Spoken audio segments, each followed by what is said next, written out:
Hello guys, this is UniversalGiant 3 weeks in the future to come back and get a Poe that I completely missed and didn't notice was here until maybe my 4th or 5th time rewatching the video during editing.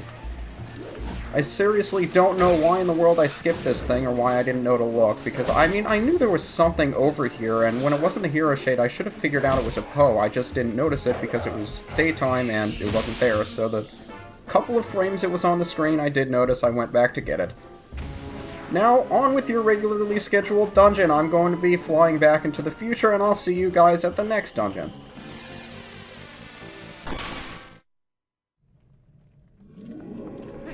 Deep in the Gerudo Desert.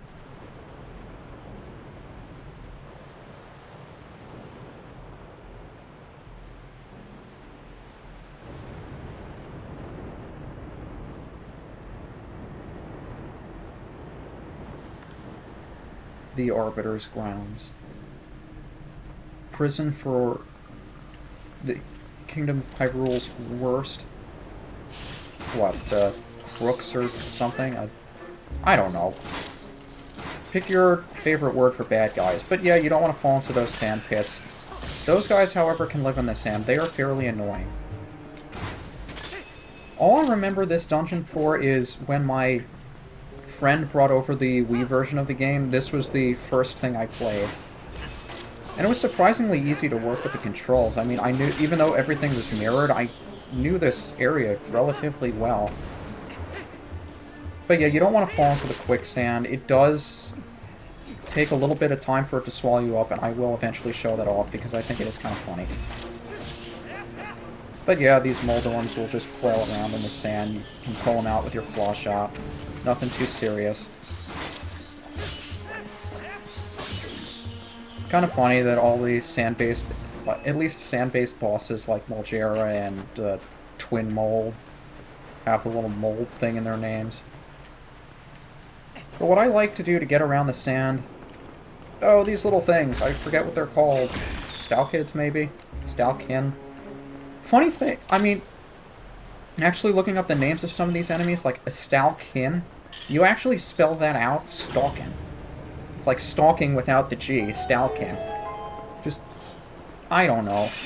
I can't be the first one to think that whenever I read the name Stalkin. Or maybe that's just what 2 years of being exposed to Let's Playing on the internet does. It ruins your mind. It makes you think about childish things. And over here is the first important treasure chest of the dungeon, so you already know what it is. Except it's not. It's just a small key. I fooled you. And these stupid things, I might actually show these off. And I forget what these are called. Maybe they're like scarabs, I guess. I don't know if those are actually their names, but what they will do is weight you down so you can't move nearly as fast. And holy hell, there are a lot of them. Look at those. That's not actually like a ripple effect in the sand. That is actually an enemy. What they do is latch onto you so you can't move nearly as fast. And what makes them so deadly is that if they get on you in the sand, you can't move fast enough, you can't get out in time. So they can essentially kill you. It's like cement shoes. And in here is lantern oil. Because there are some dark areas in this dungeon, and for the first time they actually make you use it to light up dark areas in a dungeon. When was the last time we actually needed to do something other than light torches? But yeah, rooms like this one that are fairly dark, you want to have it out so you can see where all the sand pits are. And of course these stupid Stalkins. And we have to defeat every last one of them before we can move on, and there are a lot of them. You can activate them all at once by just running around the room, but I find it easier to just take your time and wait for them to come to you. That way you can take them out in small chunks rather than all at once. Because they're annoying to take on all at once, because they're like the mini-villains in the respect that they'll all stab you in very short intervals. So it's difficult, if they gang up on you, for you to actually get an attack off. But yeah, let's light the torches on either side. The reason you want to have your lantern out is so you don't get stuck in those sand pits. All you need to do is light the 2 torches and you're fine. But just because I like having as much lantern oil at a time as possible, I head back and get more oil. Since it is free, there's no reason for you not to stockpile on more. I won't be wasting an empty bottle with it, because I have everything I want at this point. I feel silly for buying that blue potion at the Mallow Mart, since I always like having a fairy on me just in case something bad happens. And prepare for flashbacks to the Forest Temple from Ocarina of Time. Because when we come in here, we spot 4 colored flames and a wide open door in the middle of the room. Except 4 lanterns come in to sweep away the flames. And when they do, you can guess what happens. I'll tell you what, though, I think I had a bit of a fangasm when I saw this for the first time. I thought, oh my god, it's a reference to the Forest Temple! I love that dungeon! But yeah, it's not nearly as much fun. And these things are just like regular poes in the respect that you have to use your senses to kill them. What makes them different is that, well, they look like this. And the game all of a sudden got really creepy. Now, what you have to do for these guys, wait until they solidify. So wait until they turn like that really nice bright shade of purple. Latch onto them. And then just treat them like any regular poe. Because they do have pulse souls just like all the others. They die really cool, though. And when you defeat them, the lantern opens up, and the flame returns to the torch. So now we have to track down the other 3 poes. How are we going to do that, you ask? Luckily for us, this thing has a scent. I don't know how it works either, but ghosts apparently smell.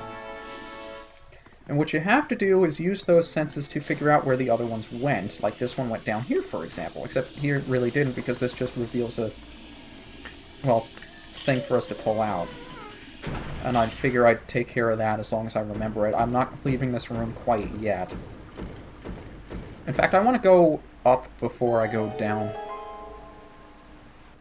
But all that aside, I'm looking for a certain treasure chest here. It may be over here. It may be on the opposite side. I forget exactly where it is. I think this is it, though. Yep.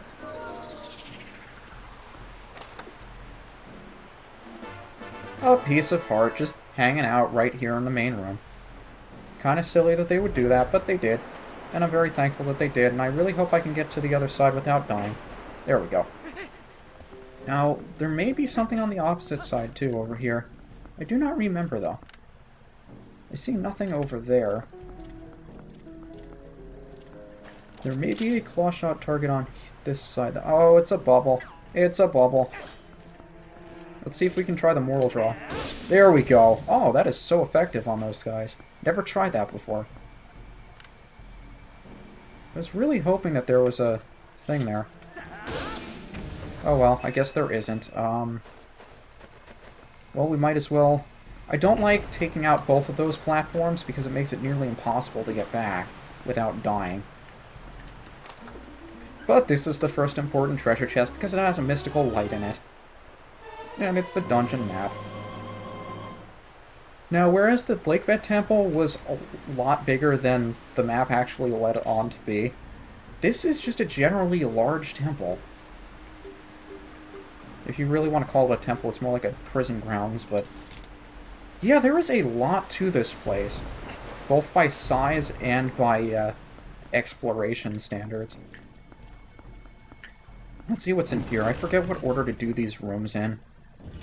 Might have to do the other one first, now that I think about it. Although I'm pretty sure there is still stuff for us to do here. Hello, guy. I'm so using the mortal draw on those things from now on. I think I found that out just by accident. I'd never tried it before, but I remember that it was really annoying to deal with them with the bow and arrow and the claw shot and just by the sword, so I figured, what the hell, let's try it. And we can't move this thing, so that's preventing our progress forward. I don't believe there's anything else for us to do in here either. So let's go back. We were supposed to go the other way first. This dungeon is split into 2 halves, the first half being the part we're exploring now, and the second... I like to call the second half the area we explore after the first door, since it only takes you, like, 2 screens to get back. And these stupid rats. There are a lot of rats in here. This is a prison, I guess, that suits the mood. And there's a wall over there that we... Hello. Sounds like there's stuff over there, and it looks like there's a door, but we can't get in there. And I could have sworn we picked up a small key, but we can't open it. Maybe that was for the other thing. I'm losing track of everything we're supposed to be doing.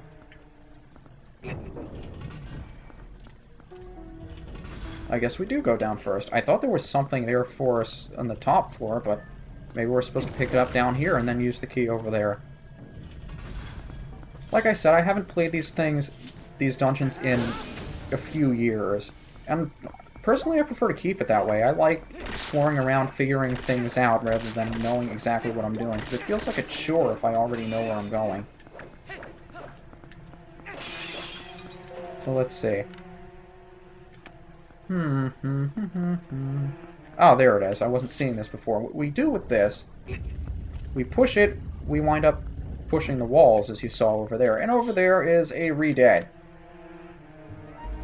Now, unlike Wind Waker, these things don't have a horrible screech, but they do have a screech. I don't find that as, you know, intimidating as the high-pitched yelping they did in the other game, but it's still annoying when they paralyze you, especially if there are a bunch of them in a group. There's the key we were looking for. And I believe they drop 20 rupees as well, which is a very nice find. Whenever you can kill those Re-Deads, I suggest you do. They give you a lot of money for it.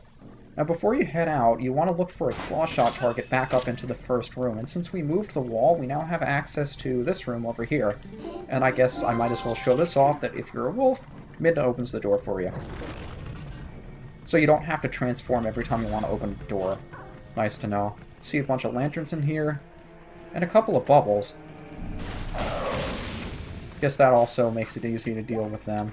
But one of these things is not like the others.